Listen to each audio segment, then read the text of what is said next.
right. So, Kamala Harris has picked Minnesota Governor Tim Walz to be her running mate. Now, when I saw the top three, and after I heard an interview with him, I kind of figured that he was going to be the pick. And I was right. I just figured that he was going to mesh with her better than Shapiro and Kelly. Nothing against those two.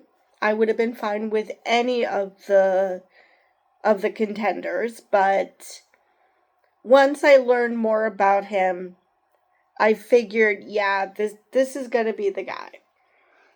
But anyway, I have two articles for you that describe who Tim Walz is. And if there's anything that these articles miss, I will fill in the blanks. But let's start with an article on Euronews. And I wanted to start with this one first because the focus, I wouldn't say is different, but even though in the U.S. there aren't that many people who know much about Tim Walz, outside Minnesota anyway, in as far as international politics goes, he's even less known. So, to see how they describe him is even more intriguing than say how the AP describes him. Because I looked at the AP article, which I will get to next, and it's more in the weeds. More laser focused on how the politics of the U.S. is working, whereas this is more general because, this is Euronews. Obviously, they're not going to have the same idea of the way American politics works than an American would, because they're not American. So, let me just, enough blabbering, let's get to the article. Before becoming governor in 2019, he served 12 years in the U.S. House of Representatives, meaning he barely overlapped with Harris during her 4 years as a U.S. Senator. And I will add to that in this interview, he would go skeet shooting with a bunch of Republicans. And he is very much a gun rights activist. He's also a gun owner. He has a shotgun. And guess who won those competitions? Yep, it wasn't the Republicans who, act like the gun is the greatest invention ever made. No, it was Tim Walz, the guy who actually wants to regulate guns because he knows that there's gun ownership and then there's responsible gun ownership. So, moving on. A former high school teacher and 25-year veteran of the National Guard, Walz managed to win his rural House district 6 times despite a heavy regional trend to the right, holding it both in the 2010 midterms that saw Democrats decimated across the country and in 2016 when Hillary Clinton nearly lost his state altogether. I also need to mention that he is also 60. Technically, Kamala is still 59, but I think she's turning 60 this year, so they're the same age. As governor, Walz has become popular among progressive Democrats thanks to several concrete policies he has signed into law. Among other things, the state has restored voting rights to people with criminal records and legalized recreational cannabis use. Minnesota also guarantees free breakfast and lunch to school children, offers a child tax credit, and has abortion and other reproductive rights codified into its constitution, all thanks to legislation Walz has signed. Or, as the GOP has been calling him, a far left radical. Because obviously only the far left actually gives a damn about people that aren't rich. Alright. Or people who are women, for that matter. These and other laws put him well in line with Harris's agenda, and they have already earned him crucial goodwill from a progressive base whose enthusiasm Harris is only now reviving. Despite his depth of experience, Walz was initially one of the least known names to appear on Harris's shortlist. However, once she became the party's presumptive nominee and her accelerated hunt for a running mate began, he quickly emerged as a leading contender, not least thanks to several interviews in which he made a powerful case against Donald Trump and his running mate J.D. Vance. 2 days after sitting U.S. President Joe Biden announced he was ending his candidacy and endorsing Harris as his successor, Walz appeared on the popular politics show Morning Joe. I didn't know that was popular, but okay. And rolled out what has become the Harris campaign's main attack on Trump and his party. We do not like what has happened, where we can't even go to Thanksgiving dinner with our uncle because you end up in some weird fight that is unnecessary, he said. These guys are just weird. They're running for He-Man Woman Haters Club or something. That's not what people are interested in.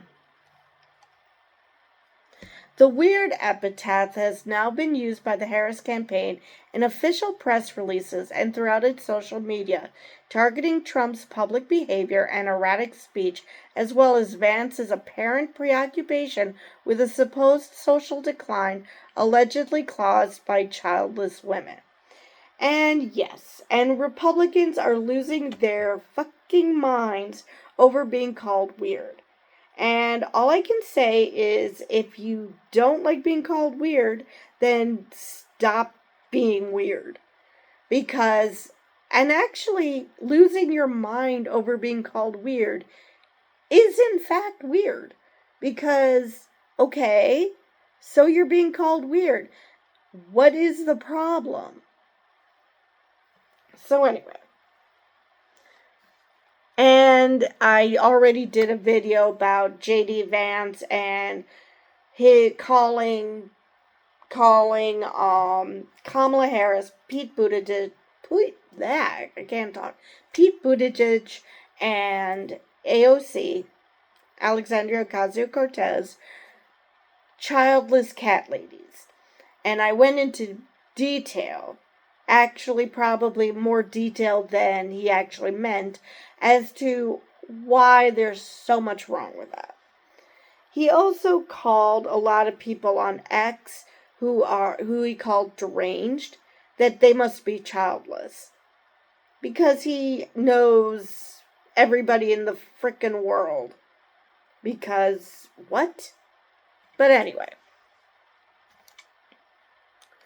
Walz steadily began appearing in more and more places as the sweepstakes continued, steadily developing something of an online fan base as previously released social media clips were recirculated, several of them featuring fun days out with his daughter, Hope.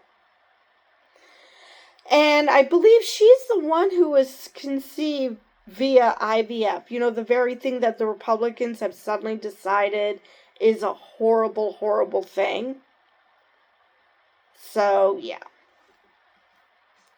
Oh, and one more thing about the childless women. I had a comment on that video asking, where did he say that? Because here's the transcript from this most recent episode where Trey Dowdy filled in for Tucker Carlson because Tucker Carlson isn't on Fox anymore. So it was very weird that in this episode J.D. Vance was clarifying or defending his childless cat lady comment. So this person acknowledges the clarification but refuses to accept that he actually made the comment that he was clarifying. Yeah, nothing like doubling down on the weird to prove that you're not weird. Anyway, in a sign he was being seriously considered for the ticket, the campaign deployed him on its now famous White Dudes for Harris fundraising Zoom call, where he appeared alongside figures like Mark Hamill and Jeff Bridges to raise some $4 million or 3.6 million euros in campaign donations. And, I honestly thought that Jeff Bridges put that together because, well, he was the dude on The Big Lebowski. But no, I don't know who organized it, but it wasn't Jeff Bridges. And they had a lot of these. They had white women for Harris. They started it with black women for Harris, then black men for Harris. So, yeah.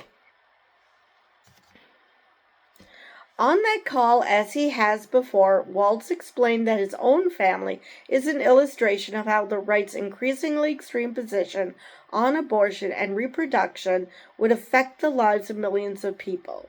His daughter was conceived via IVF, a process that an increased number of hardline conservatives are attempting to ban because it can involve the destruction of fertilized eggs. If you have a problem with that, with the destruction of eggs, obviously this isn't fertilized, but then you would have a problem with periods.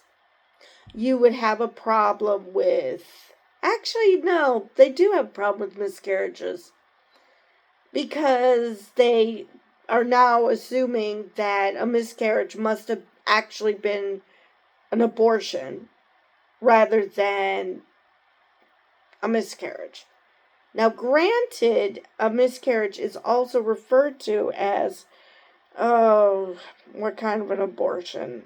It is used as something abortion, not natural, but I can't think of the word.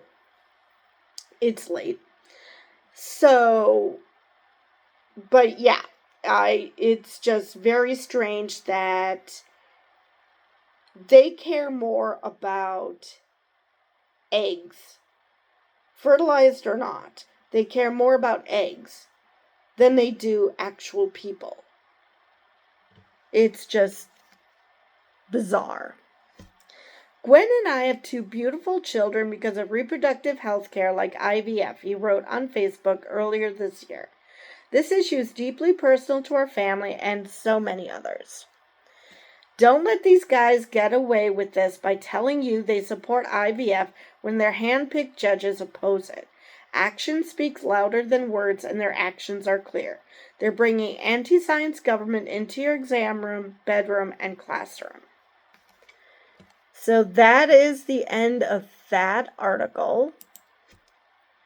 And it's true. All you have to do is look at Project 2025 or look at any policies that the Republicans have proposed or managed to get passed in the last, couple of decades. So, now, this AP article gets more into the weeds as to what voters are looking for. The type of demographics that would help in Harris's campaign, whereas that previous article was more about policy and things like, expanding free breakfast and lunch and that article didn't say anything, but how he handled things after George Floyd was murdered. This article is more how the demographics will, certain demographics will accept Walz and why they would accept him. So, let's just get to it. Walz comes from rural America. And let's face it, if you listen to a lot of Republicans, you would think that they have the freaking monopoly on rural America. That if you're from rural America, you are just automatically a Republican. Because there's no other way to be from rural America. Which, no, that's not how it works. Rural Americans have thoughts outside of where they're from. So, yeah. But anyway, to the article, it would be hard to find a more vivid representative of the American heartland than Walz. Born in West Point, Nebraska, a community of about 3,500 people northwest of Omaha, Walz joined the Army National Guard and became a teacher in Nebraska. I think he was a social studies teacher. He and his wife moved to Mankato in southern Minnesota in the 1990s. That's where he taught social studies and coached football at Mankato West High School, including for the 1999 team that won the first of the school's 4 state championships. He still points to his union membership there. Nice. So he was a good coach. Walz served 24 years in the Army National Guard, rising to Command Sergeant Major and one of the highest enlisted ranks in the military. Although he didn't complete all the training before he retired, so his rank for benefits purposes was set at Master Sergeant. All right. Next point. He has a proven ability to connect with conservative voters. In his first race for Congress, Walz upset a Republican incumbent. That was in 2006, when he won in a largely rural southern Minnesota congressional district against 6-term Representative Gil Gutknecht. Walz capitalized on voter anger with then-President George W. Bush and the Iraq War. And I don't think I have to tell anyone what a clusterfuck that was. During 6 terms in the U.S. House, Walz championed veterans' issues. He's also shown a down-to-earth side, partly through social media video posts with his daughter, Hope. One last fall showed them trying a Minnesota State Fair ride, the Slingshot, after they bantered about fair food and her being a vegetarian. Okay, next point. He could help the ticket in key Midwestern states. While Walz isn't from one of the crucial blue wall states of Wisconsin, Michigan, and Pennsylvania, where both sides believe they need to win, he's right next door. He also could ensure that Minnesota stays in the hands of Democrats. That's important because former President Donald Trump has portrayed Minnesota as being in play this year, even though the state hasn't elected a Republican to statewide office since 2006. A GOP presidential candidate hasn't carried the state since President Richard Nixon's landslide in 1972, but Trump has already campaigned there. And the last I saw as far as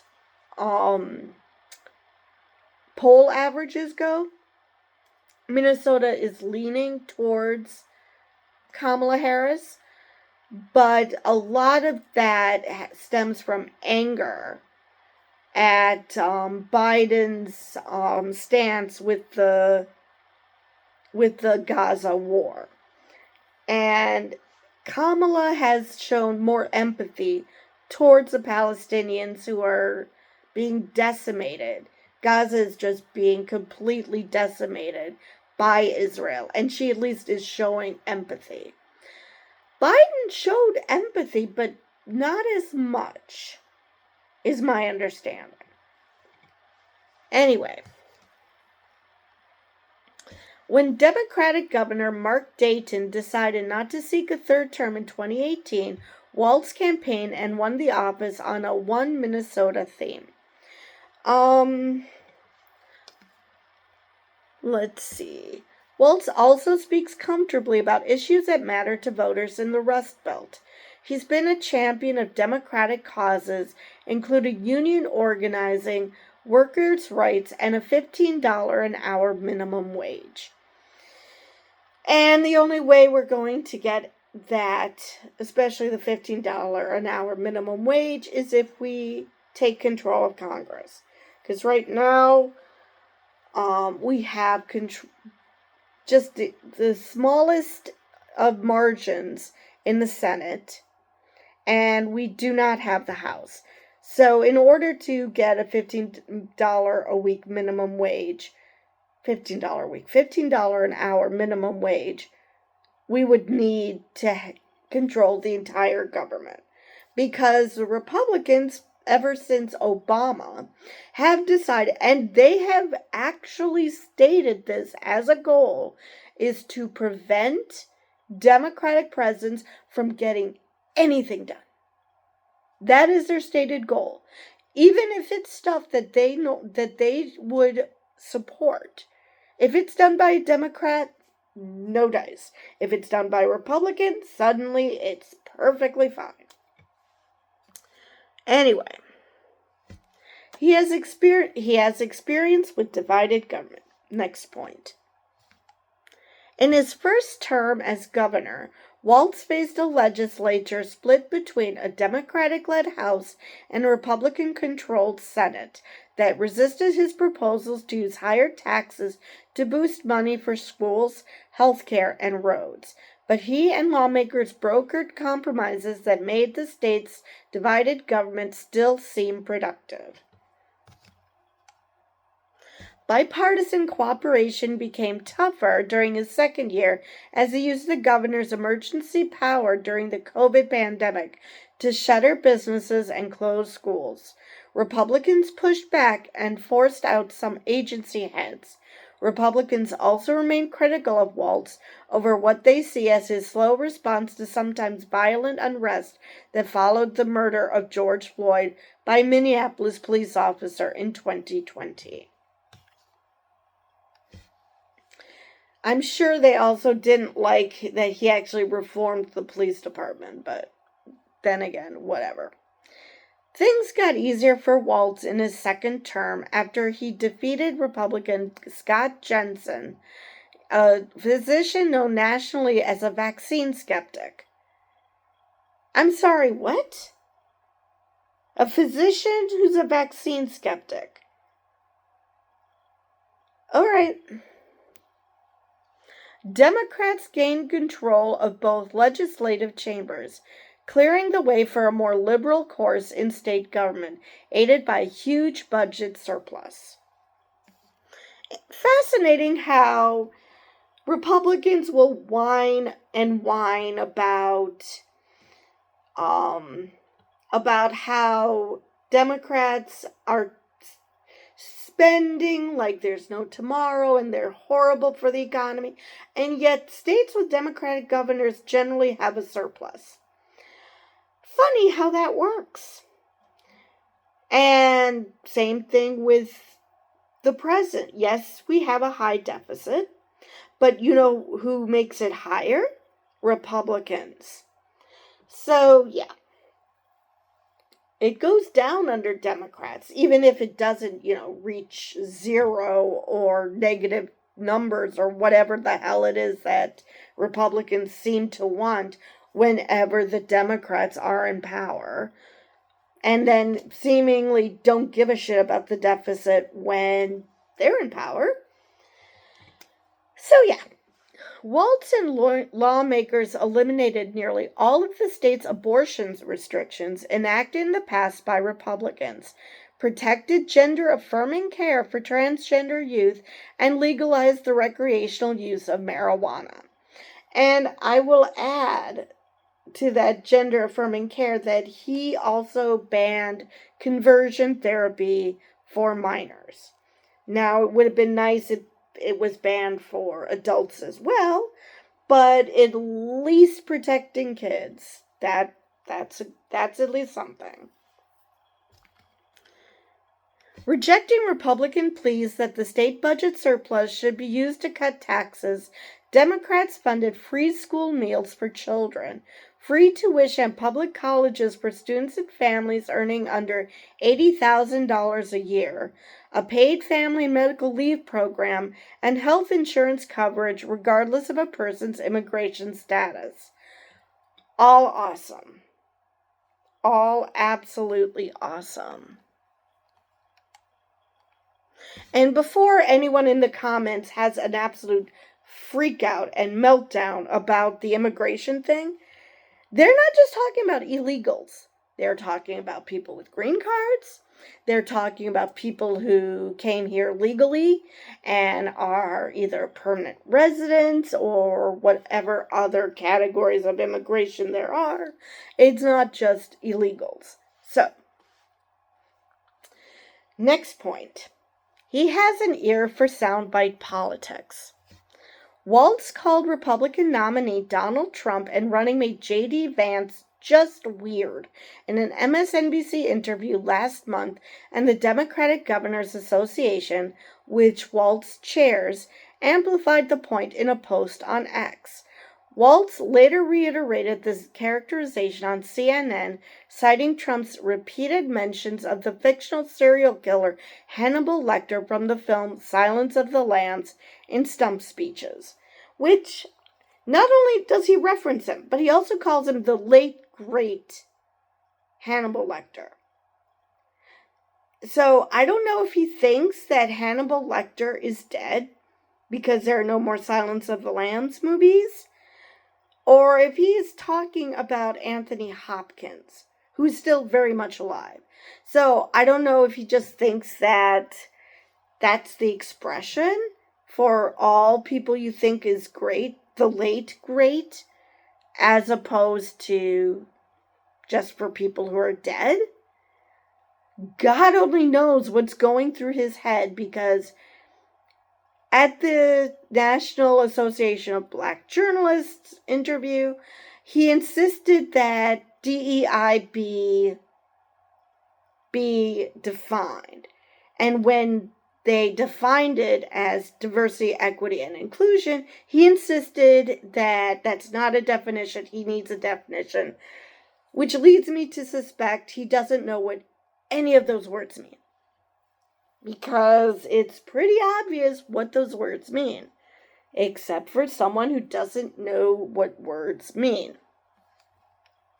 And I might add that a lot of Democrats have been starting to call Republicans weird. Walt started it, and a bunch of other Republicans were like, bunch of other Democrats were like, huh, that works. We're gonna go with it. The word quickly morphed into a theme for Harris and other Democrats, and has a chance to be a watchword for the undoubtedly weird 2024 election. And that is how that article ends. And yes, this has been weird. I mean,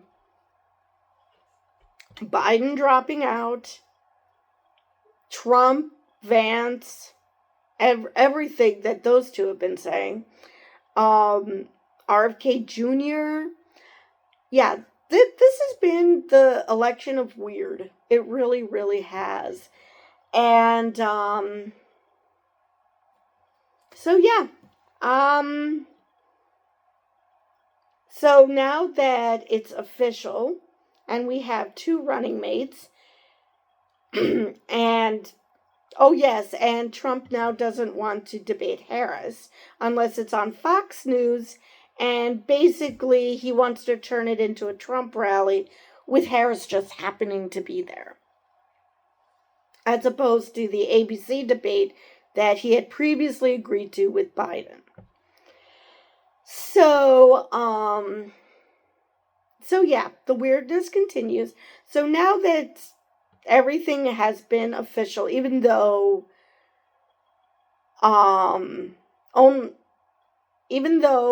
the Democrats haven't had their convention yet, they've done a virtual roll call, and 99% of delegates have supported Harris.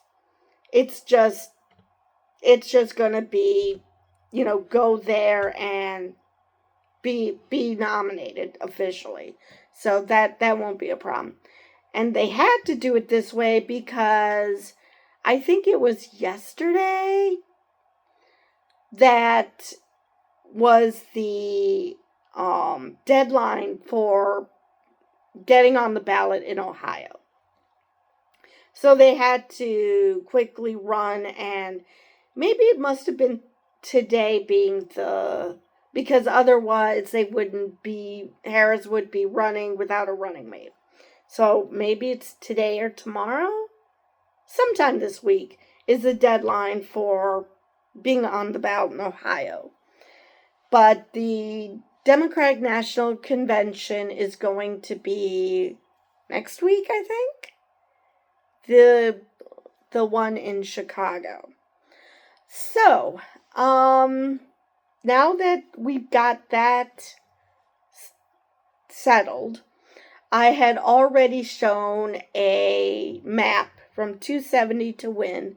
I think I showed it on my video of why is the media so obsessed with the popular vote, with the national polling, because we're an electoral college system.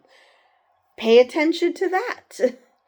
I mean, they occasionally will mention certain states, and I also mentioned that in my video that, okay, so only a certain amount of states actually have any sway over the election, because the rest of the states are either safely blue, safely red, and if you're a Republican in a blue state, your vote technically doesn't count because, well, it's a foregone conclusion the state is blue, and vice versa if you're in a red state. So then I did show the latest map. And so probably on Sundays, provided there's an actual change in the Electoral College, I will probably do videos showing the latest map and who has how many Electoral College votes on both sides, and what states are leaning, what states are likely, what states are safe. Just so you can act accordingly. Whether you're for Trump, you're in a state that's only leaning one way or the other, and you want to try to convince people, or same thing with Harris. So, just to give you the information that will help you if you want to do that, or so you can just bitch in the comments about something. Regardless. I believe with that, I can't think of any other things to say about this topic. So with that, I will see you guys in the next video. And it's going to be a fun one because it's going to be on Elon Musk desperately trying to get advertisers to come back to Twitter. So yeah. With that, I will see you guys in the next video.